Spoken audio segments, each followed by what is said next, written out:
Hi, this is Dr. Prashant, and we are continuing our journey on emotional intelligence. Going forward, I want to talk to you a bit about how to connect the dots and see emotional intelligence in the big picture. Now, what do I mean by that?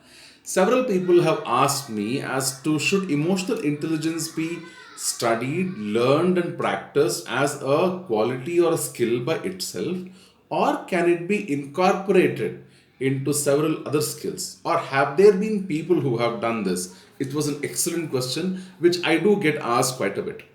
Now, the answer seems pretty simple to it in the sense that emotional intelligence cannot be a standalone skill. No, no, no, not at all. Emotional intelligence is a skill that goes hand in hand with several other skills. Let's try to understand this by taking the example of a couple of people right here from our country, India, and see how that has worked out for them. All right. Number one, let's take the example of the father of the nation, Mahatma Gandhi. When somebody says Mahatma Gandhi, probably the very first thing on the top of their head that comes that he was a great leader. What was he? A great leader, correct. Now, one of the hallmark qualities, one of the must haves of a great leader is that he has to listen to his followers. He has to have his ear to the ground.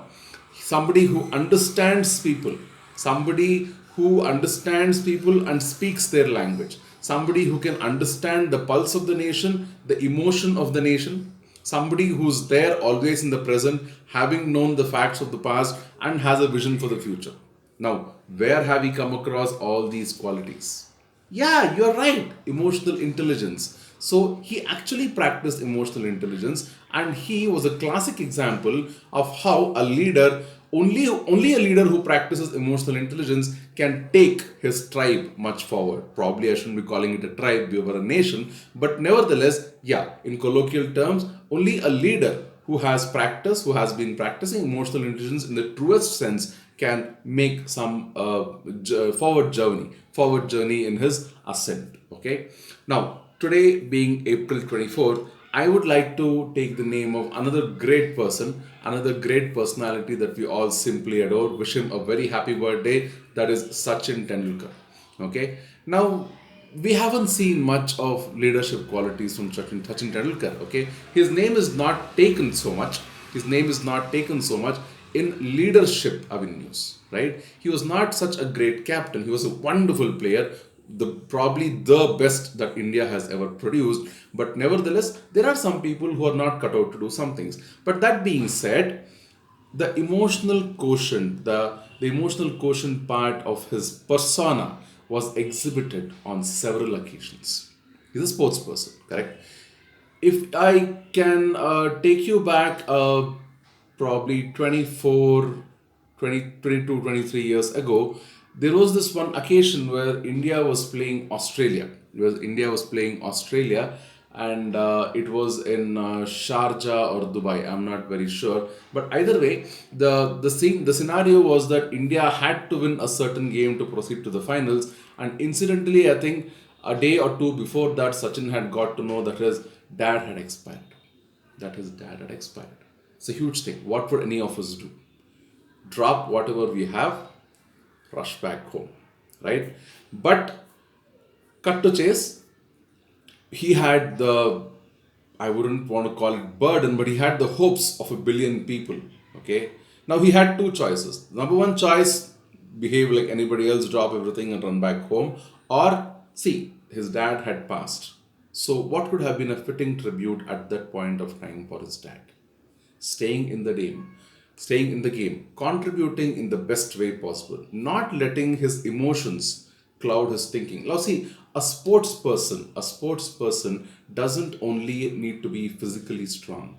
Actually, he needs to be more mentally, emotionally strong, and then the physical part actually fits in. All right. Yeah, there were times when it was not so much stressed upon, but people always kept on saying that sports is played more here, less here, more here, less here. And an excellent example was the scenario where Tendulkar actually went out into the field. He played an excellent match.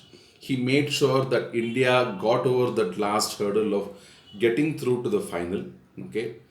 And then he raises his bat to the sky, like saying, Dad, I did it. I hope wherever you are, you're fine. Okay, probably then he could fly back home or something. I'm not very sure of the details, but that set him apart. People are going to remember Tendulkar for a whole lot of things, and he has achieved so much. But I'm sure this is one incident for people who had watched that match on TV or live or whatever. I was one of the fortunate people who had watched that match on TV, and that stood out for me as a person who was supremely intelligent over here. Not only in his game, but his thoughts and his feelings, and he was putting everything together into concrete action. Into concrete action. Now, hats off to that master blaster. Hats off to the father of the nation who got us to wherever we are today. Okay, so again, joining the dots, one of the main hallmark things that an emotionally intelligent leader or emotionally intelligent person needs to do is to be present here and now, not let conflict or not negotiate any less than what you deserve to. And that is how emotional intelligence can be that extra boost to your already supreme talent and get you from here to here to here to here and here.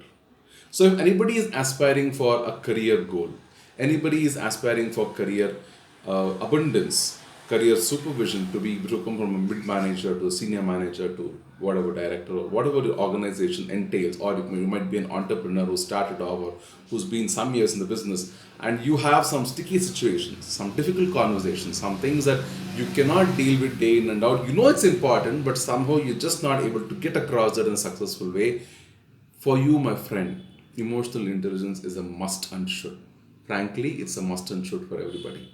But from a career point of view, you should be the one who's going to be practicing emotional intelligence.